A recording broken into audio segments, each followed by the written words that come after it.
अगला टॉपिक है सदिशों के योग का त्रिभुज नियम। ये एग्ज़ाम में 5 नंबर में पूछा जाता है। सदिशों के योग का त्रिभुज नियम लिखिए तथा सिद्ध कीजिए करके। तो इस नियम का उपयोग दो सदिशों के योग के लिए किया जाता है। जैसे मान लेते हैं यहाँ पर ये एक वेक्टर है A और एक वेक्टर इस दिशा में है, इसको मान लेते हैं वेक्टर B।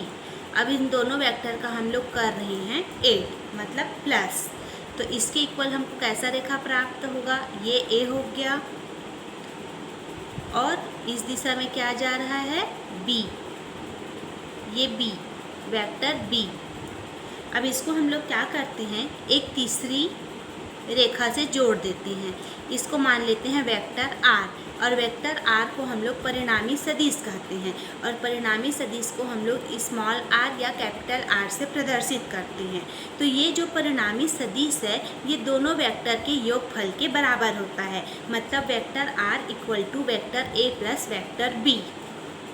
तो सदिशों के योग का त्रिभुज नियम क्या होता है, तो इस नियम के अनुसार यदि दो सदिशों को किसी त्रिभुज की दो संलग्न भुजाओं द्वारा परिमाण और दिशा में एक ही क्रम में, देखो ये ऊपर गया फिर ऊपर गया, एक ही क्रम में प्रदर्शित किया जाए तो उनका परिणामी सदिश परिमाण और दिशा में त्रिभुज की तीसरी भुजा द्वारा विपरीत क्रम में प्रदर्शित किया जाता है।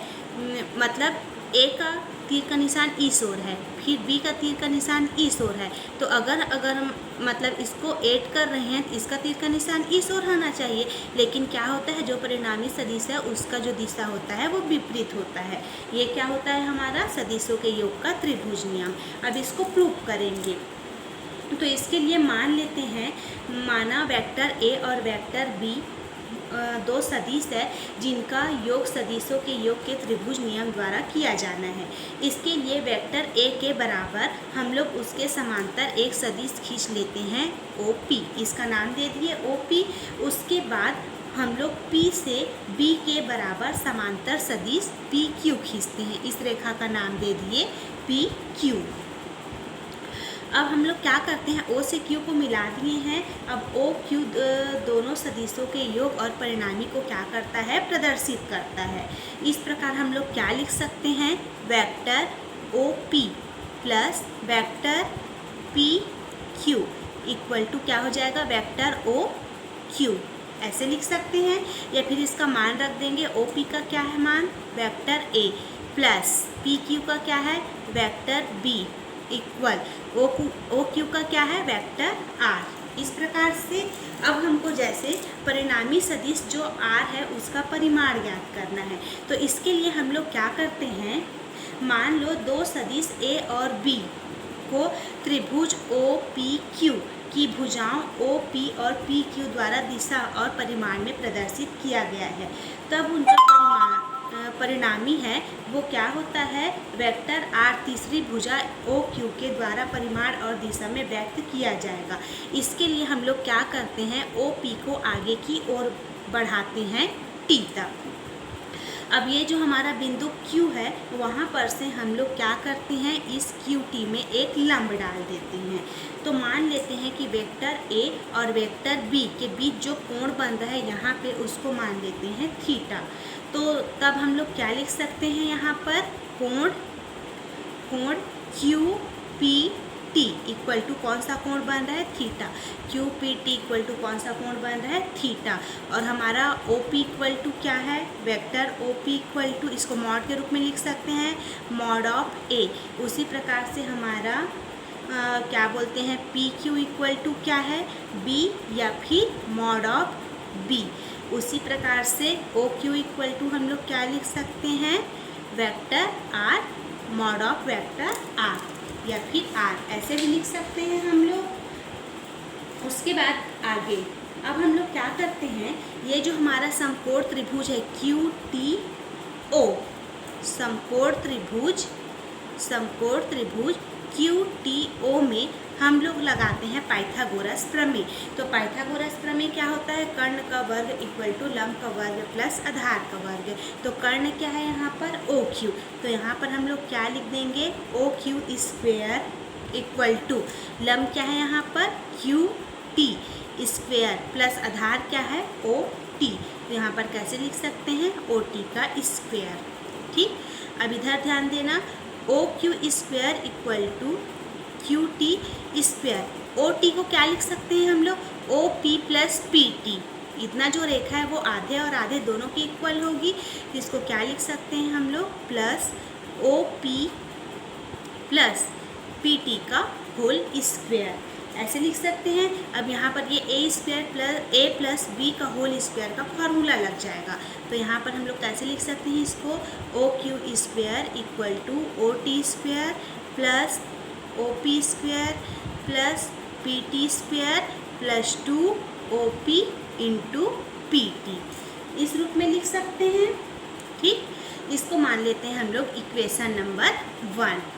अब उसके बाद आगे हम लोग निकालेंगे समकोण त्रिभुज पी टी क्यू में। तो पी टी क्यू में हम लोग निकालेंगे साइन थीटा का मान। तो साइन थीटा इक्वल टू हमारे पास क्या होता है, साइन थीटा का मतलब फॉर्मूला लंब बटे कर्ण। तो क्यू टी क्या है लंब है और पी क्यू क्या है कर्ण। तो यहाँ पर हम लोग कैसे लिख सकते हैं Q T upon P Q. अगर यहाँ पर से हम लोग मान निकालें किसका क्यू टी का, तो क्यू टी का मान हमारा क्या निकलेगा यहाँ पर से पी क्यू साइन थीटा। ठीक, उसी प्रकार से हम लोग समकोण त्रिभुज पी टी क्यू में मान निकालेंगे कॉस थीटा का। तो कॉस थीटा बराबर क्या होता है आधार बटे कर्ण। तो ये हमारा पी टी आधार है और कर्ण क्या है पी क्यू। तो कैसे लिख सकते हैं P T upon P Q. यहाँ पर से पी टी का मान निकालेंगे तो क्या निकलेगा हमारे पास पी क्यू कॉस थीटा, ऐसे निकलेगा। अब ये जो हमारा समीकरण नंबर 1 है इसमें हम लोग यहाँ पर से क्यू टी का मान और यहाँ पर से पी टी का मान यहाँ पे रख देंगे। तो देखो हमको क्या प्राप्त होगा। देखिए आप लोग ध्यान में रखना क्यू टी इक्वल टू है पी क्यू साइन थीटा और हमारा पी टी इक्वल टू क्या है पी क्यू कॉस थीटा। तो जहाँ पे क्यू टी और पी टी है वहाँ पे समीकरण नंबर 1 में इसका मान को रख रही है। तो हमको क्या प्राप्त होगा O Q square equal to O P square का तो कुछ मान ही नहीं है। उसके बाद मान रखते हैं क्या हो जाएगा P Q cos theta square plus 2 O P Q cos theta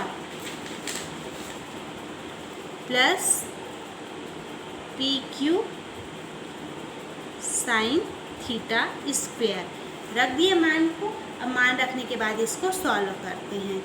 तो सॉल्व करेंगे इसको तो यहाँ पर क्या हो जाएगा ये O Q square equal to O P square plus P Q square cos square theta. Square का अंदर में मल्टीप्लाई कर देते हैं।